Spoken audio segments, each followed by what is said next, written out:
speaker is David Ways, or W is used to presenting last.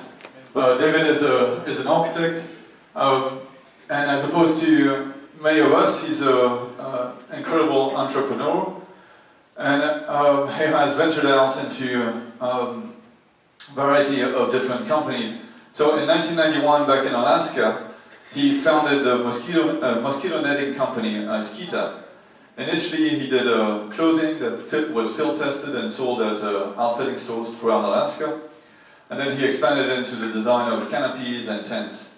In 2004, the US Armed Air Force commissioned 240,000 of his tents to protect soldiers in the Middle East from sandfly that transmit infectious disease.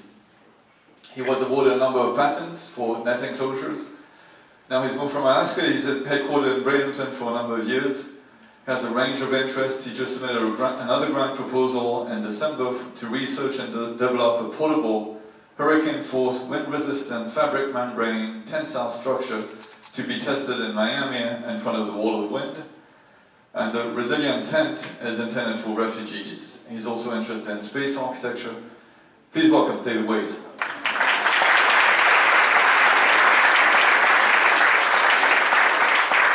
Thank you, Michael. I appreciate that, and I admire what you and John do, and I wish I could do traditional architecture like that. It's very impressive.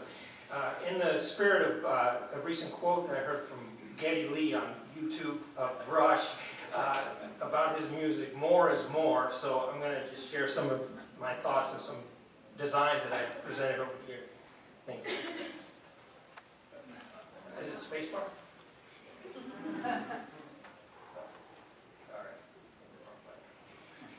My greatest inspiration comes from what I believe Jesus Christ did out of his love for all of us and what he accomplished for that.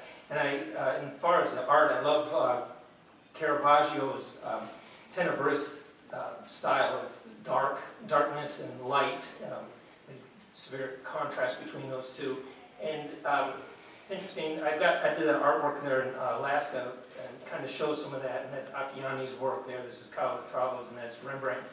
And then I missed that Gaudi Sudoku there. Kind of shows how these are my children and my wife. And anyway, I'm going to do that, but it goes pretty fast. We did some Crash the Super Bowl type of commercials, and it was just kind of fun. My inspiration as well at home. We did a few videos on that. But the Sudoku is interesting how he makes coherent, the incoherent numbers that were all scattered in there. My uncle, great uncle, Alfred George, actually designed Abu Dhabi, and this is him standing there at the very beginning when it's just a plain canvas, and now this is the Sheikh Zayed Bridge, but there he is laying it out in 1967. He was the first to reshape the coastline there in Abu Dhabi, and he's actually still the first to still have outstanding fees regarding that. As a typical architect, I did this sculpture here, Crystallizing Vision. I'd like to see that there to honor the original town planners. Nobody knows about him or some of the original people. This is some design work and early work in architecture school. Faye Jones was my instructor there back in '82 at University of Arkansas, and just some design work there. And then I finished up in 2002, had a few years sabbatical there and with Marlon Blackwell. So I had good bookends for my university experience. I really enjoyed Design Studio. It was fun when you had a project where you just got to be creative. I started a computer drafting service, DoCAD, back in school in '86, and got to go to LA and work with Buzz Aldrin. And here's in support of his effort to get RS to Mars. I got a little shirt here. We did a space theme park, and then I got interested in civil defense and Arthur Robinson in Oregon Institute of Science and Medicine. And that's a very good resource, that book there, Nuclear War Survival Skills. He promotes that. This is a design of the memorial for the World Trade Center. I got interested in my own modular designs for Mars base. And the idea is you can have expandable modules and volumes, whereas now Bigelow has one, but there's like a bottleneck there when you want to connect one volume to the next. This design, the modular assembly reusable structure, you can have various floor levels and you can extend the volume. And I did some drafting work for the Space Studies Institute.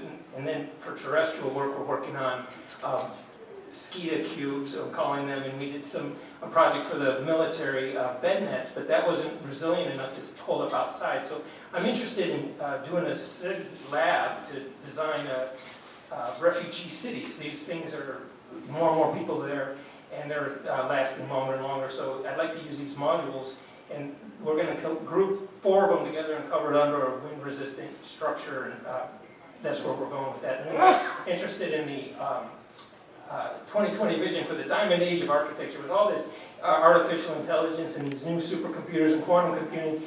I think there's a way that we can empower architects to benefit from all the hard work that they do, where they can get royalty income, retirement income from all of their work. We have every location has the most recent digital permanent file that the next guy can just start with, and then pay a residual to the guy who produced the work. We have best practices and so forth.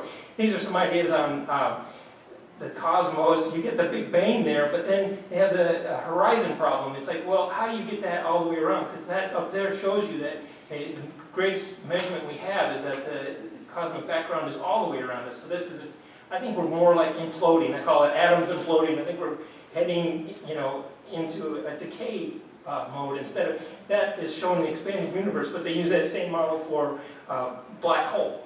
So this is most importantly is John Searle in 47, but in the 60s he was flying this vehicle. He has free energy, and it's a bearingless, frictionless bearing.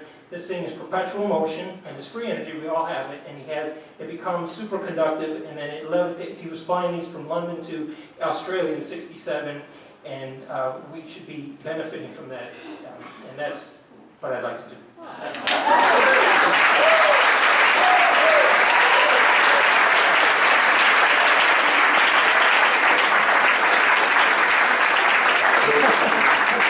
Thank you all for coming.